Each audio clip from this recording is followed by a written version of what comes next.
The Indiana Fever have less than 24 hours to find out what happens when the largest contract in WNBA history takes the floor alone. Tomorrow night, May 9th, Aliyah Boston walks out for opening tip, and the man who just paid her doesn't have one proven backup ready to spell her. Herb Simon spent his offseason on 3 players. The rest of the league spent theirs on 12. Stephanie White stood in front of cameras 2 weeks ago and said the part out loud. 60% of the cap, 3 players: Boston, Kelsey Mitchell, Sophie Cunningham, and after that, the math runs out. Caitlin Clark put this team on the map. But good feelings don't win championships. Rosters do. And Boston was supposed to be the rest of the roster: the front court anchor, the player who guards the basket, the player who lets Clark hunt threes without worrying about what's happening behind her. Tomorrow night, Boston gets to find out how much help she actually has. Here's what Herb Simon actually saved this offseason, and what it's about to cost Aliyah Boston the second tip-off happens. Run through who's actually around her on Tuesday night. Monique Billings. 2-year deal, $1.6 million, came over from the Golden State Valkyries. A vet, a useful piece, and the most experienced of the new faces. Damiris Dantas.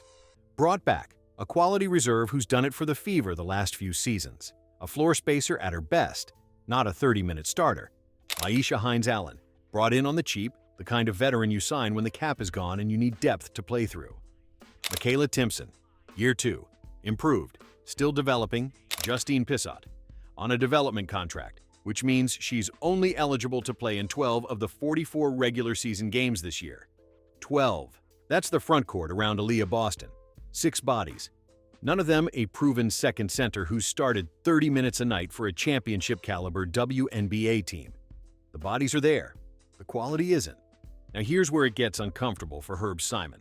Boston is a workhorse. Always has been. 40 minutes a night at South Carolina under Dawn Staley. Iron Woman paced through 3 pro seasons. But the WNBA isn't college. And even the best players in this league don't run 38 minutes a game without their bodies breaking down by August. The Indiana coaching staff knew this. Stephanie White knew this. The training staff knew this. And they had a preview of it last year. Caitlin Clark missed 31 of 44 games in 2025 with a recurring groin strain. Aliyah Boston carried this team into the second round of the playoffs anyway, with Clark in street clothes most of the season. That's the bill Indiana asked Boston to pay last year, and Herb Simon's front office responded by giving her 1 quality reserve, a developmental rookie, and a roster full of question marks. The bill comes due again tomorrow night, because here's the part people miss. Boston signed her extension on April 17th, 22 days ago, the largest total contract this league has ever produced. She didn't sign it for the money. She signed it because Indiana told her this was the championship plan. She signed it because they told her the rest was coming. What came next? A re-up for Sophie Cunningham, a vet deal for Myisha Hines-Allen, a trade for Monique Billings, and on draft night, Indiana spent the 10th overall pick on Raven Johnson out of South Carolina, Boston's alma mater, the Dawn Staley pipeline.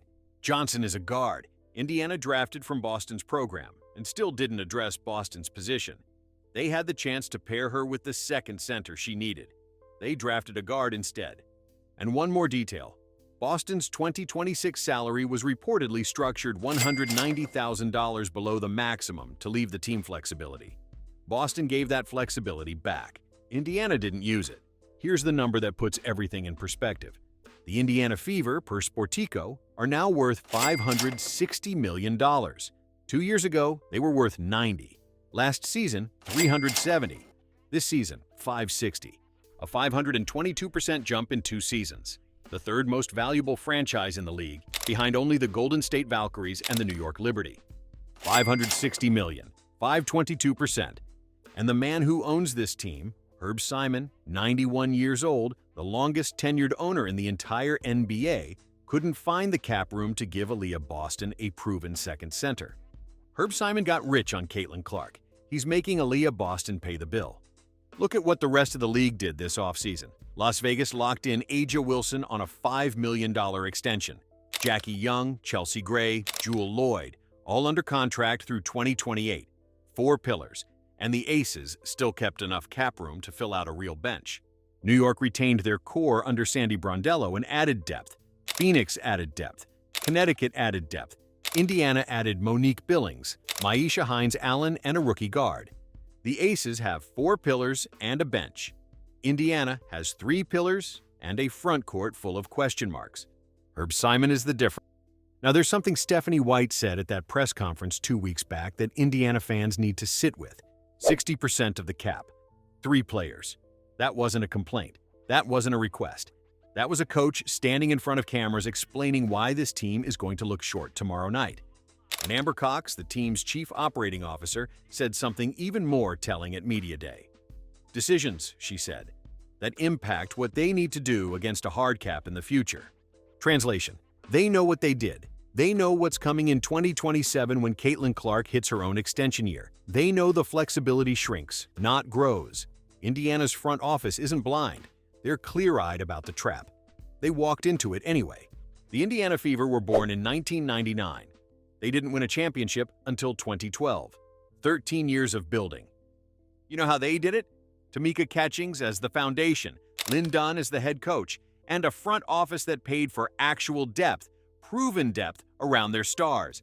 That 2012 championship roster had a real bench. Veterans who'd done it before. Not a front court of year 2 question marks and 1 quality reserve. Now compare. Caitlin Clark walks in. The Fever's value rises 522%. Aliyah Boston signs the largest total contract in league history. Kelsey Mitchell signs the league's first Supermax. Sophie Cunningham re-ups. 3 pillars, and the same Herb Simon who watched Tamika Catchings carry an 8-deep team to a ring is hoping Aliyah Boston can carry a roster of question marks to 1. Hope isn't a strategy. But here's what changes everything. Indiana didn't have to be in this position. The vet minimum exists for exactly this. A useful veteran on a 1-year deal, hoping to chase a championship with a team that has Caitlin Clark on it. The Fever could have made that call. They didn't. Instead, Herb Simon's front office prioritized the rookie picks, the Billings trade, the Hines-Allen vet deal, all useful. None of them a proven 30-minute backup capable of giving Aliyah Boston real rest in real WNBA games.